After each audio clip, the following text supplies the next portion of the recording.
इच्छा अनुसार कर देना पड़ा। फिर वो पांड्या और श्रीशैल की ओर गया। वहाँ केरल नील और बेनु दारीशुदादियों को राजाओं से कर लेकर फिर शिशुपाल के पुत्र को परास्त किया। उसके आसपास के जो राजा थे उन्हें भी उस महावीर ने अपने अधीन कर लिया। इसके पश्चात अवंती देश के राजाओं को जीतकर शामपूर्वक वंशियों को अपने पक्ष में किया और फिर पश्चिम दिशा को जीतना आरंभ किया। उस दिशा में जाकर उसने यवन और बर्बर राजाओं से कर लिया। इस प्रकार उसने पूर्व पश्चिम उत्तर दक्षिण सभी दिशाओं में सारी पृथ्वी विजय कर ली।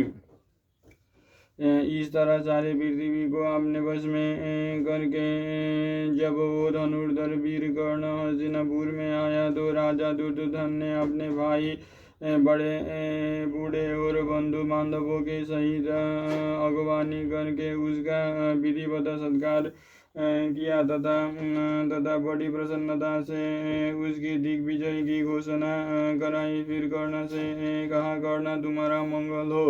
तुमसे मुझे वो चीज़ मिली है जिसे मैं भीष्म द्रोण कृप और ब्राह्मी कसे भी प्राप्त नहीं कर सका। वे सब के सब पांडव तथा दूसरे राजा तो तुम्हारे 16वें अंश की बराबरी भी नहीं कर सकते। मैंने पांडवों का बड़ा भारी राजसूय यज्ञ देखा था, तो अब मेरी इच्छा भी राजसूय यज्ञ करने की है। तुम उसे पूरा करो। दुर्योधन के इस प्रकार कहने पर कर्ण ने उससे कहा, राजन इस समय सभी निपति गण आपके अधीन हैं। आप याजकों को बुलाकर यज्ञ की तैयारी कराइए। तब दुर्योधन ने अपने पुरोहित को बुलाकर उनसे कहा, दीज पर आप मेरे लिए शास्त्रानुसार विधिवत राजसूय यज्ञ आरंभ कर दीजिए। इसकी समाप्ति पर मैं यथेष्ट दक्षिणाएं दूंगा। इस पर पुरोहित ने कहा, राजा युधिष्ठिर के जीवित रहते हुए आप यह यज्ञ नहीं कर सकते, किंतु एक दूसरा यज्ञ है जो किसी के लिए भी निषिद्ध नहीं है। आप विधिवत उसे ही कीजिए। उसका नाम वैष्णव यज्ञ है और वो राजसूय यज्ञ के ही जोड़ का है। हमें वो बहुत प्रिय है।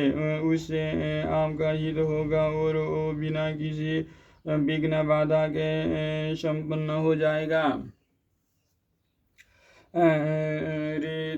ऋत्विजों के ऐसा कहने पर राजा दुर्योधन ने कर्मचारियों को यथा योग्य आज्ञा दी तथा उन्होंने उसके आज्ञा अनुसार क्रमशः सारी तैयारियां कर दी। तब महामती विदुर एवं मंत्रियों ने दुर्योधन को सूचना दी, राजन यज्ञ की सब सामग्रियां तैयार है। सोने का बहुमूल्य हल भी बन चुका है और यज्ञ का नियत समय भी आ गया है। यह सुनकर राजा दुर्योधन ने यज्ञ आरंभ करने की आज्ञा दे दी। बस यज्ञ कार्य आरंभ हो गया और दुर्योधन को शास्त्रानुसार विधि पूर्वक यज्ञ की दीक्षा दी गई। इस समय धृतराष्ट्र, विदुर, भीष्म, द्रोण, कृप, कर्ण, शकुनि और गांधारी सभी को बड़ी प्रसन्नता हुई। सभाओं और ब्राह्मणों को निमंत्रित करने के लिए शीघ्रगामी दूत भेजे गए। वे सब तेज चलने वाली सवारियों पर बैठकर जहाँ तहाँ जाने लगे। उनमें से एक दूत से शासन ने कहा, तुम शीघ्र ही द्वैता बन जाओ और वहाँ रहने वाले पांडवों तथा ब्राह्मणों की विधिवत यज्ञ का निमंत्रण दो। उसने पांडवों के पास जाकर प्रणाम किया और उनसे कहा, महाराज निपति श्रेष्ठ दुर्योधन अपने पराक्रम से बहुत धन प्राप्त करके एक महायज्ञ कर रहे हैं। उसमें सम्मिलित होने के लिए जहाँ तहाँ से बहुत से राजा और ब्राह्मण आ रहे हैं। महामना कुरुराज ने मुझे आपकी सेवा में भेजा है। धृतराष्ट्र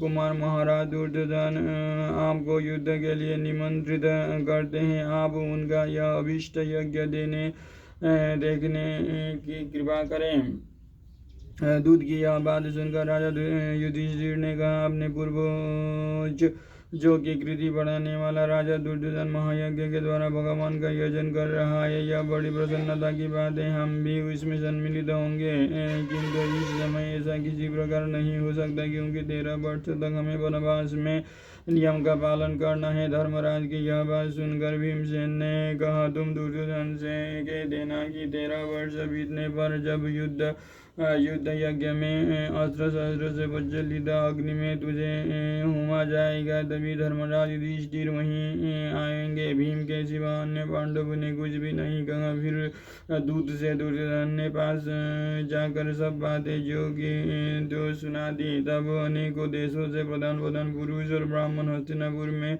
आने लगे। धर्मज्ञ विदुर जी ने दुर्योधन की आज्ञा से सभी वर्णों के पुरुषों का यथा योग्य सत्कार किया तथा उनके इच्छा अनुसार खाने पाने की सामग्री, सुगंधित माला और तरह तरह के वस्त्र देकर उन्हें संतुष्ट किया।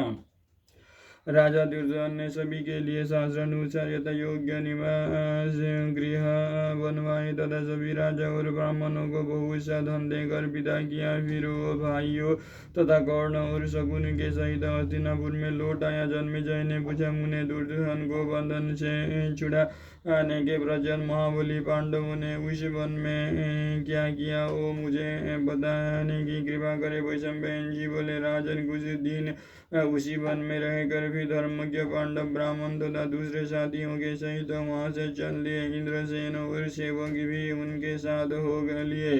फिर जिस मार्ग में शुद्ध अन्न और स्वच्छ जल का सुपास था, उससे चलकर वे काम्यक वन में पवित्र आश्रम में पहुंच गए।